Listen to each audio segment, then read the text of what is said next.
So last class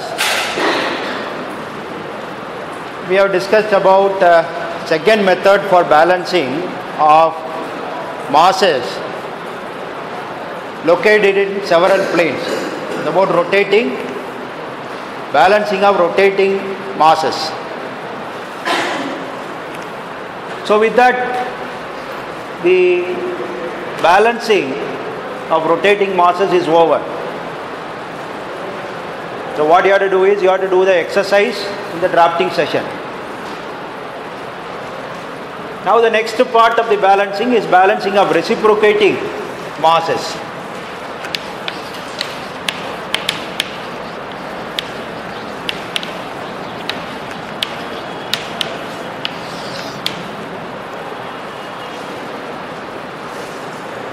Reciprocating masses,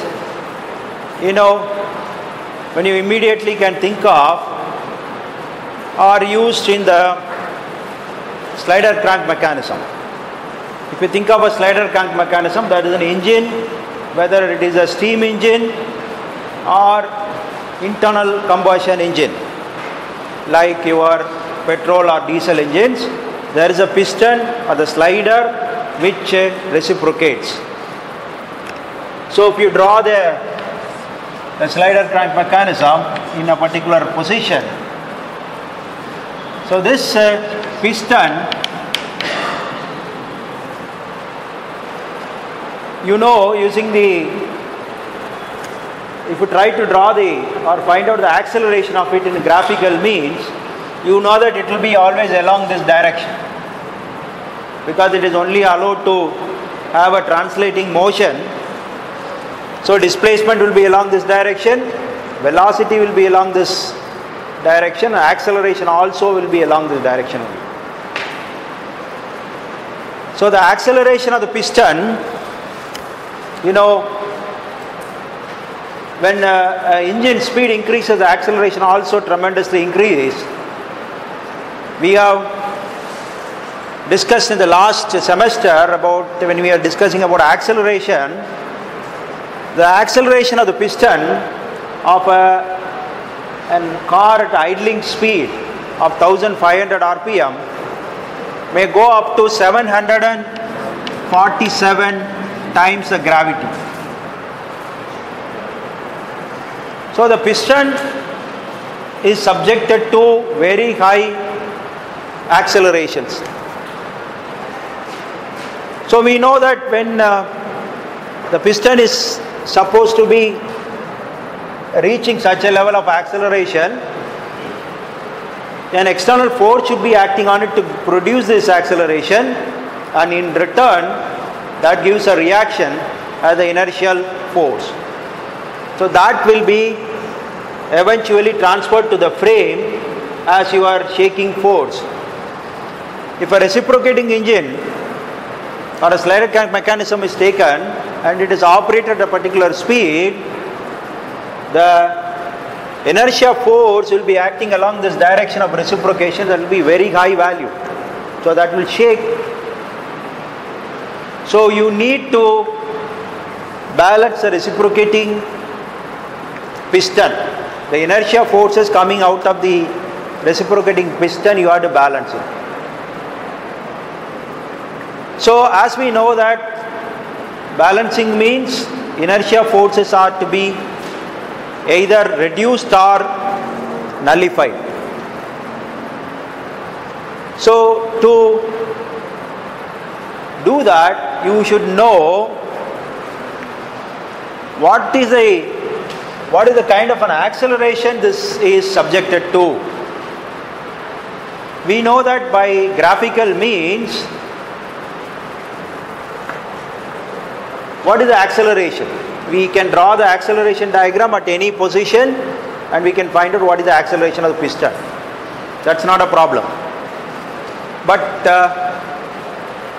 if you get the analytical equation of the acceleration of this thing, it will give you more intuition about the acceleration of the piston. It is a reverse statement I am giving you.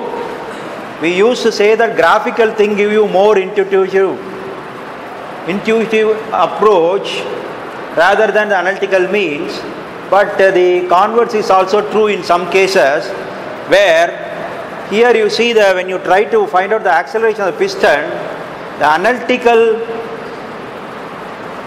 equations will give you more intuition about the kind of acceleration this is subjected to.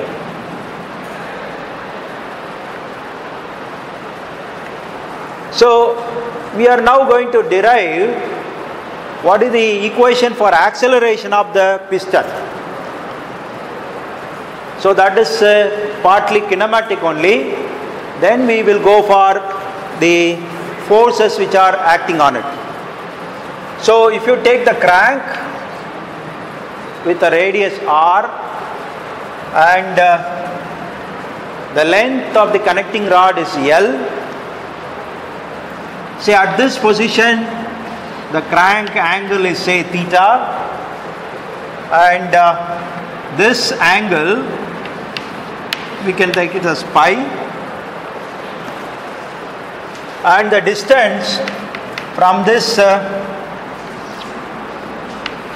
the revolute joint from here, that is the center of the crankshaft, to this position of the piston is say x.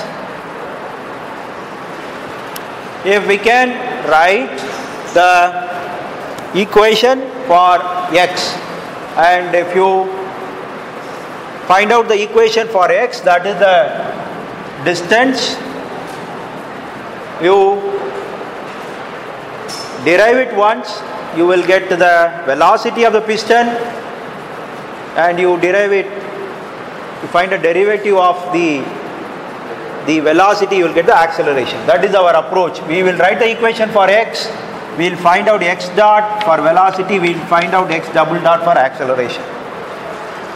So that for that we first write the equation for x.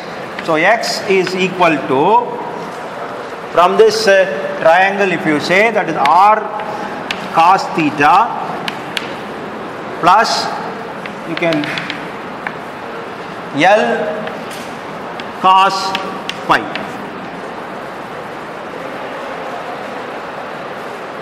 That is, say this part is r cos theta and this is L times cos pi. So that will give you the instantaneous position of the piston when the crank is assuming an angle theta.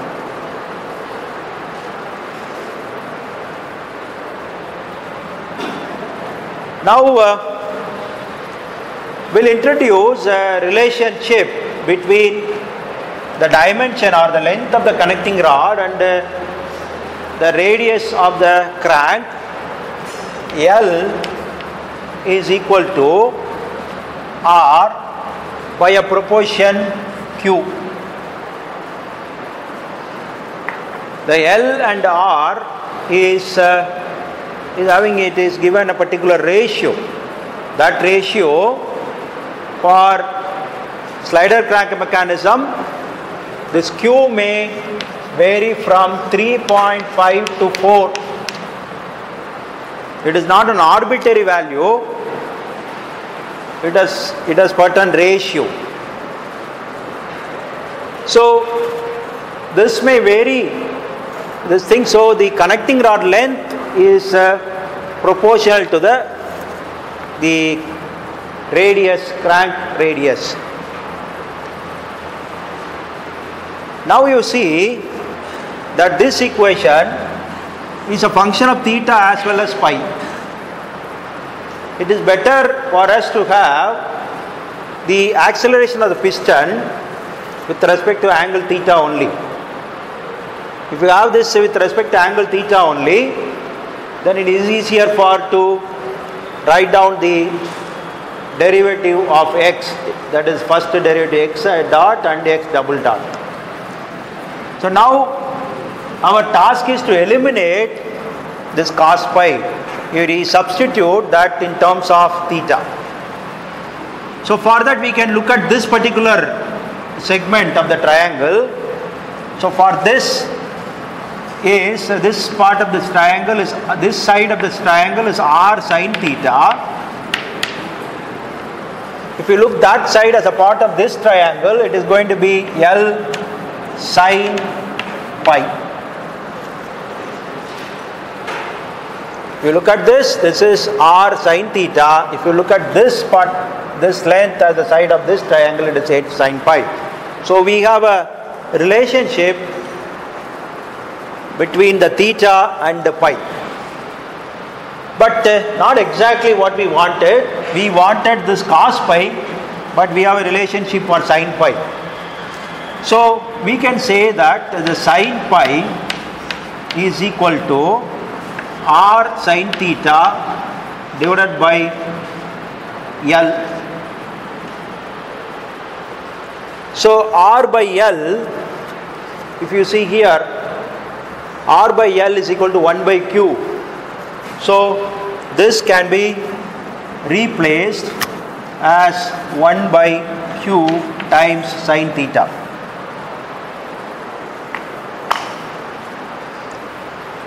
Now what I want is only the cos pi. I have only sin pi. You know the trigonometrical identity, cos square pi plus sin square pi is equal to 1.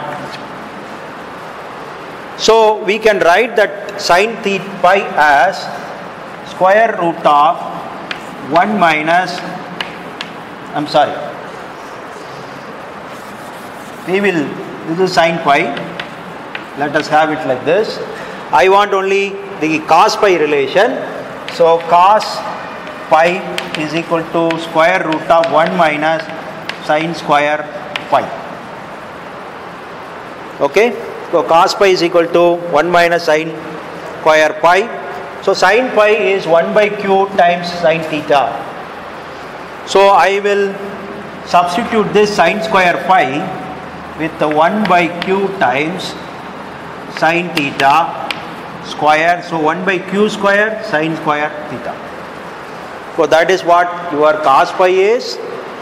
So we will this to the power of. So this cos pi is 1 minus 1 by Q square sin square theta to the power of. So this can be kept, it can be substituted here, and you can go for the derivatives of x, no problem. But if you do that, you will not be having what is the intuition of what is the acceleration of this. So what we'll try to do is, or what is suggested is, this particular term can be expanded using the binomial expansion. So we will go here, this binomial expansion, this is what I have written already, so you have to just review. So binomial expansion, x plus y to the power n is n0 x power n y power 0, like this. These terms are there. This is your binomial expansion, where nk means n factorial divided by k factorial into n minus k factorial. But what we need is, this is the most generalistic form. What we need may be in terms of 1 minus x to the power n. So this is 1 minus x nx plus n into n minus 1 by 2 factorial x square minus n into n minus 1 n minus 2 3 factorial x cube, it goes up to x power n. So this is your binomial expansion.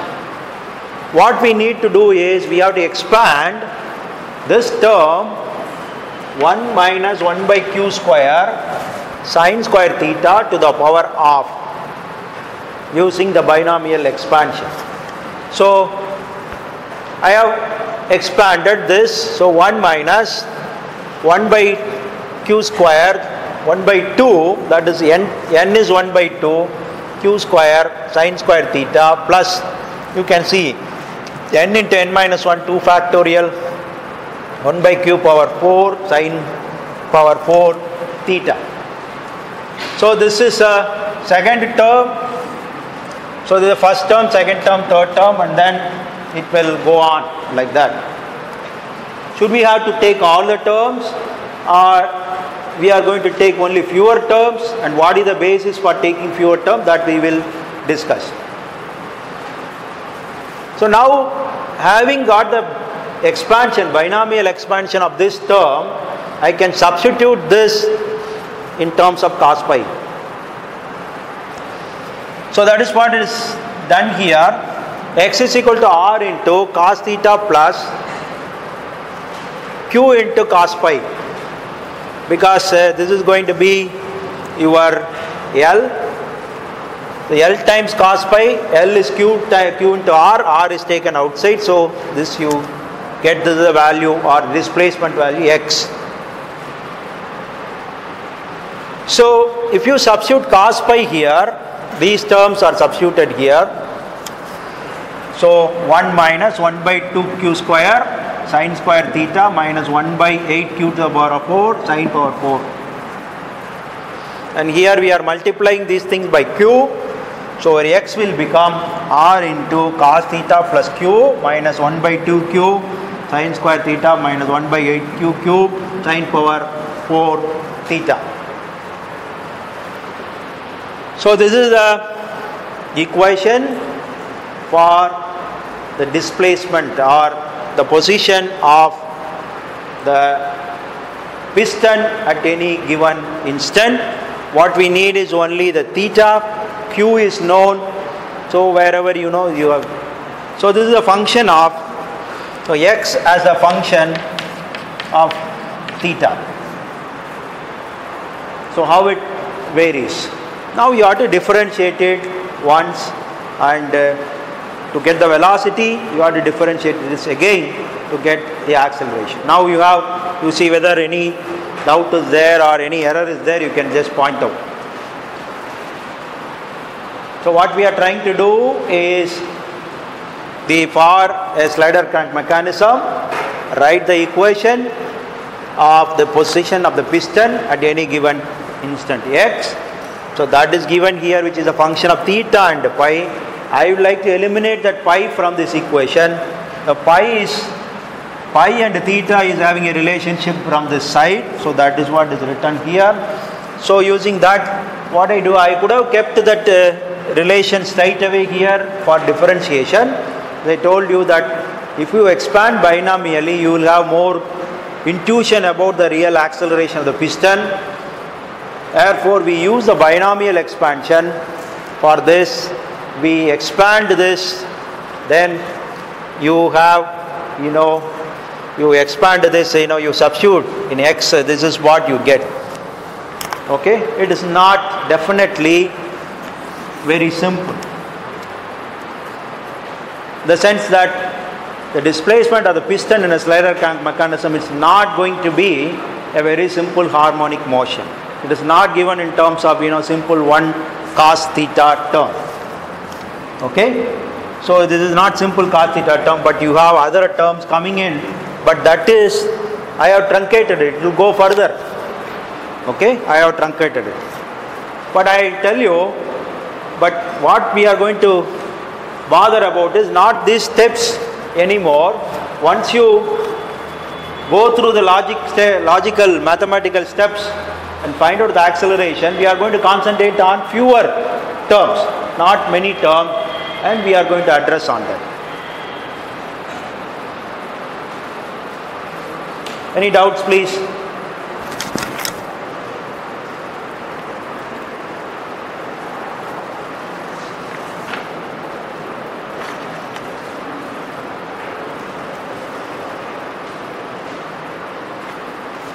Now we are left with the 2 more steps, that is the derivation of the x dot. So you can also do that and see.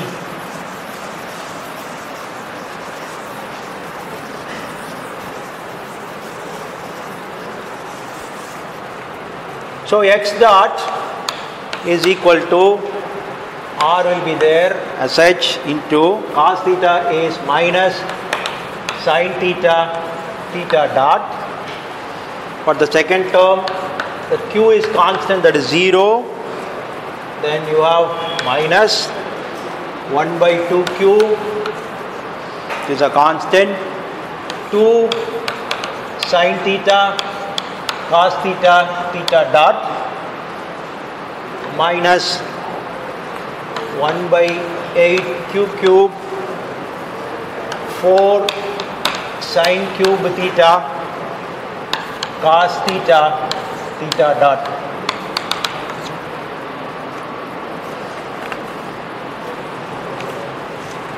So that is the derivative. I think the terms are right.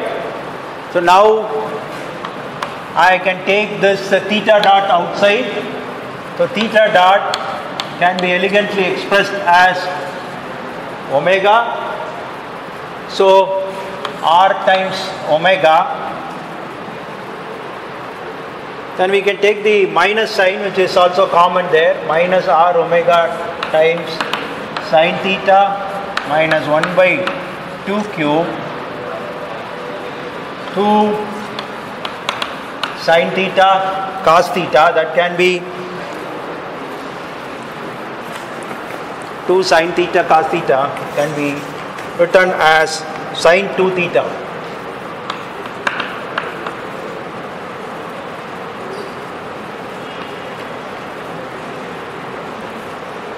Then we have the minus 1 by 8 q cube. So this can be written as the trigonometric identity sine 2 theta minus half of sine 4 theta.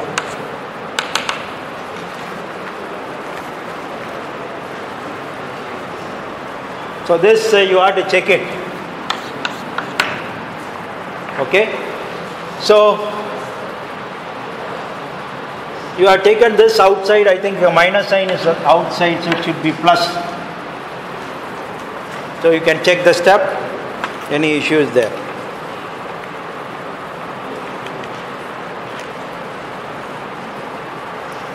Now if this is all right, we will write the equation for x double dot, that is equal to minus r omega times cos theta theta dot plus 1 by 2q cos 2 theta. So 2q is cos 2 theta plus I think cos 2 theta into 2 theta dot plus d of this. So this 2 and 2 will cancel. So this can be written as minus r omega. Theta dot can be taken outside. Cos theta plus 1 by q is cos 2 theta. I have truncated more than few steps, or you can see the third one I can write straight away. So d of this thing will come as 1 by 4 q cube cos 2 theta minus cos 4 theta.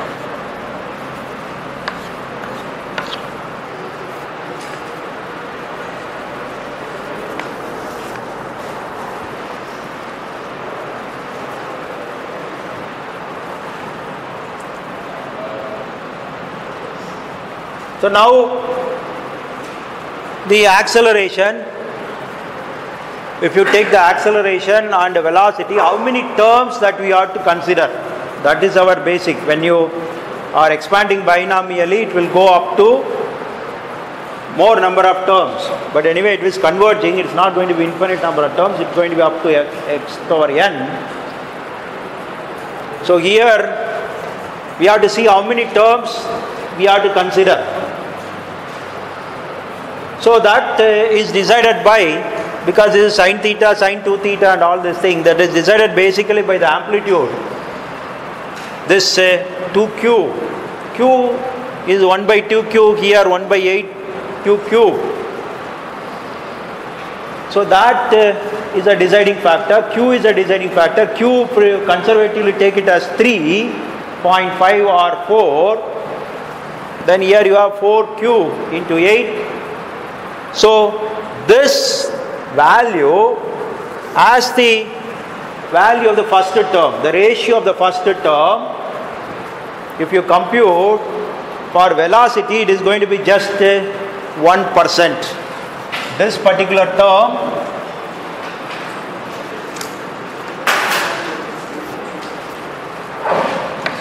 is just 1%.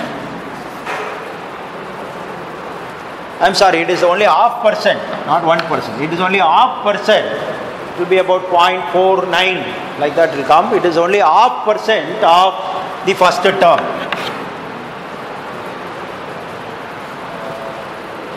You can do that quickly. If you substitute, you will get it as only 0.5% of the first term.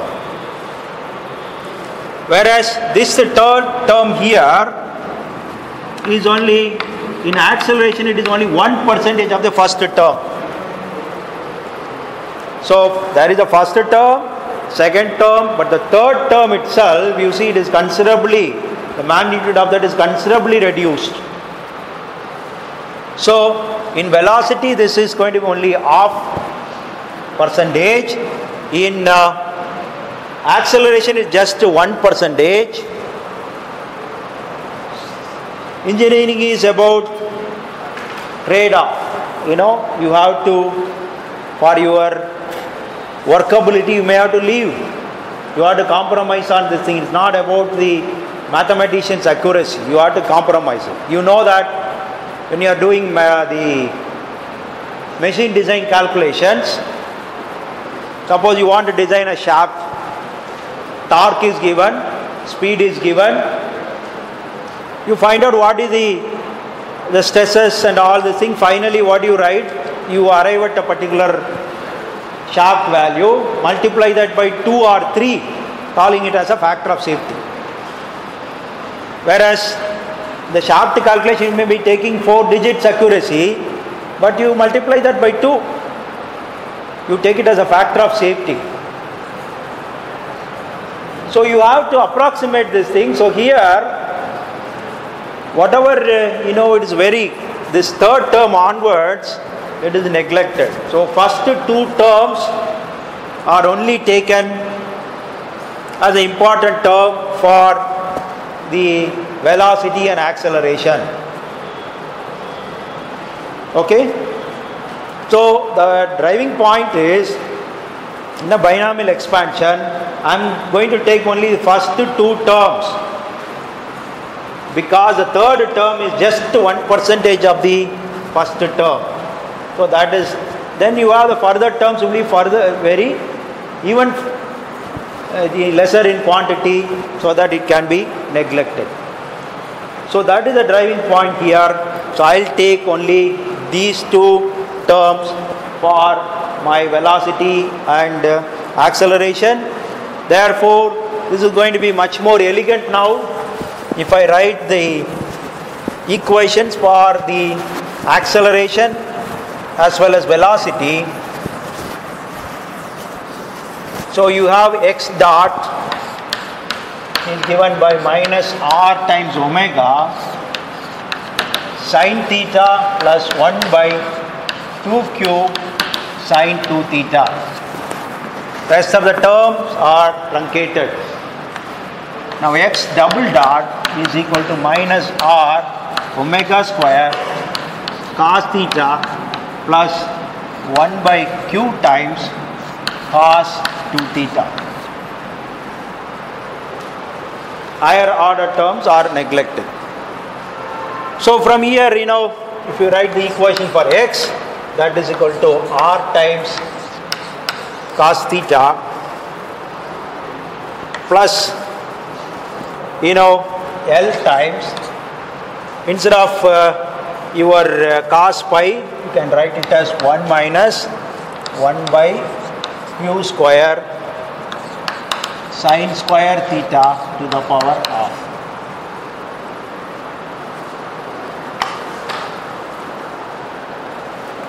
So when you look at this, the acceleration term, that is of important to us, because the inertial force, or if you say the active force that is to be supplied for on the piston to have this acceleration is given by minus m times omega square r cos theta plus 1 by q cos 2 theta.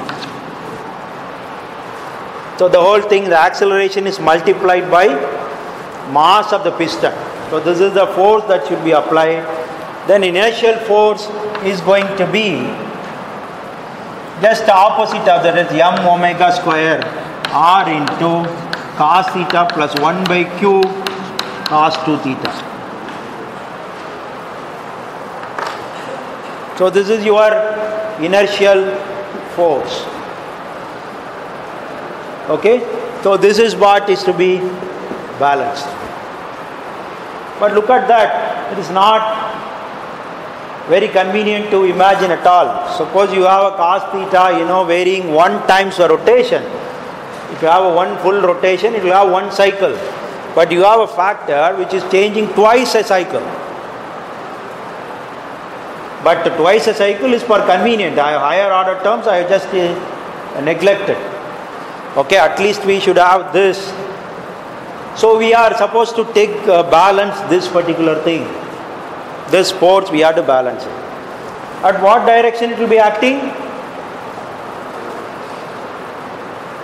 This is the magnitude of it. What direction it will be acting?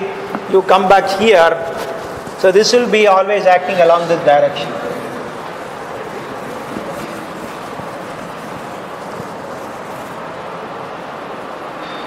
Now here we have you have to observe the important difference between the inertial force developed by rotating masses, inertial force developed by reciprocating masses. In the case of a reciprocating mass, you see that it is not only first order term comes, you have a second order term is also coming. And they always act along this direction. So when you have a reciprocating unbalance, the inertial force is, if you take the inertial force, it is the line of action is constant.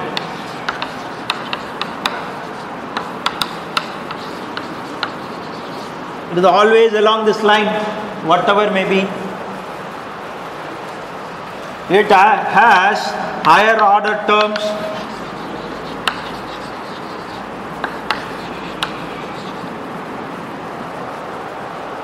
The another point is, you can see the magnitude is not constant.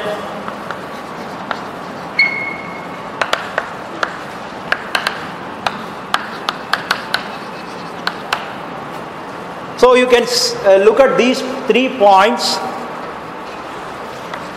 about the nature of the reciprocating unbalance, inertial force developed by reciprocating unbalance. It is always in the same direction, line of action is same. It has higher order terms that you have to take care, and the magnitude is not constant, it is varying. Because it is a cos term is there, depending on the theta it will be varying. So you have to take these 3 points into account while you try to balance it. Now what about the rotating unbalance? If you look at the rotating unbalance, what is the terms of rotating unbalance?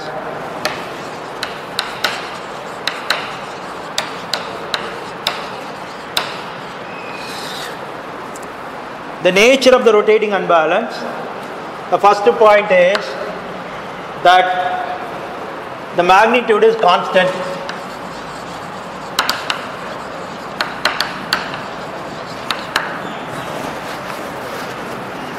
Is it not? The magnitude of that, what is the magnitude? If you write that is m omega square r. That is the magnitude of a rotating unbalance. It was constant. The Second point, the direction keeps on changing. Direction is variable. It rotates along with the shaft, so the direction continues to change. Now, it has no higher order terms, only first order term.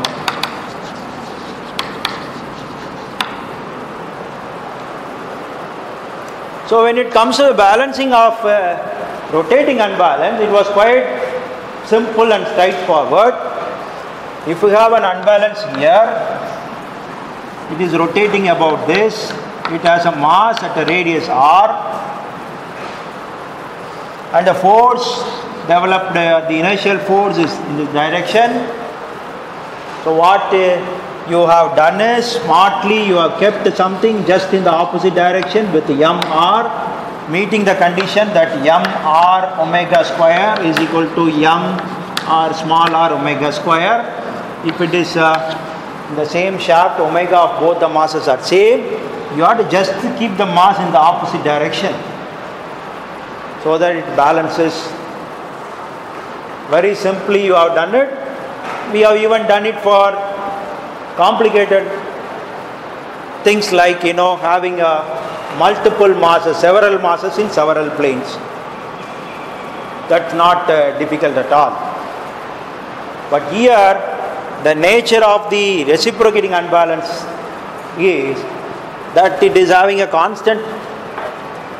So I should be producing a balanced force which is constant like this, which is varying in magnitude but along this line of action, and it should also have a higher order terms.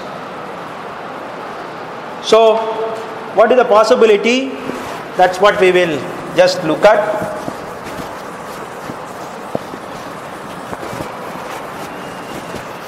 So one simple, even though it looks to be difficult, we will have something like this. This is the balance mass to be provided. If you are able to afford something like this,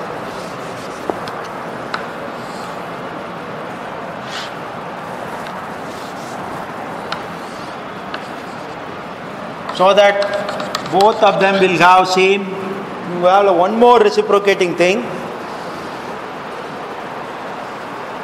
Even though I said it is difficult, it may not be so difficult if you could afford to have one more part which is just the opposite. It will be moving in the opposite direction. It should have the same mass, piston masses should be same. So then you will see that they are going to produce the balancing effect. So this looks to be a very elegant situation where we can straight away do this. If you could afford it, afford in the sense, if I am going for a simple engine, a two-wheeler engine, I have one piston and cylinder arrangement. But for balancing purpose, I have to have one more. That is not, the practically possible situation. So when you could afford this, we call it as a balanced opposed piston arrangement. It's called BOP.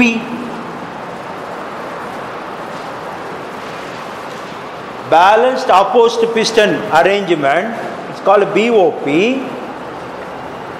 It's quite popularly used in air compressors, reciprocating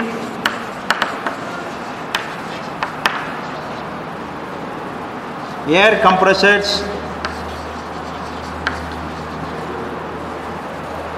reciprocating air compressor with a two-stage. I think you know what I mean by this. You have a low pressure stage, you have a high pressure stage. Suppose I have this as a low pressure stage, LP stage, air is compressed and that is taken, put in an intercooler, cooled, and it is given to the other piston. So second stage of compression goes on. In the case of a reciprocating air compressor, we have to go for multi-stages. Most of the time we go for 2-stage, where you want to go for the working pressure of something like 7 bar. The industry uses 7 atmosphere for their operation of the pneumatic equipment. So the 7 bar is obtained by 2-stage compression.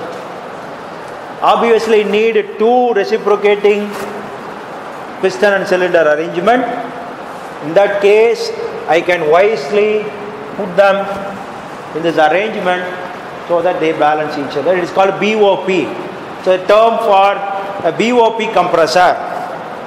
A BOP compressor means balanced opposite piston compressor having 2 stages. In between you have an intercooler. This is one of the very popular compressor configuration.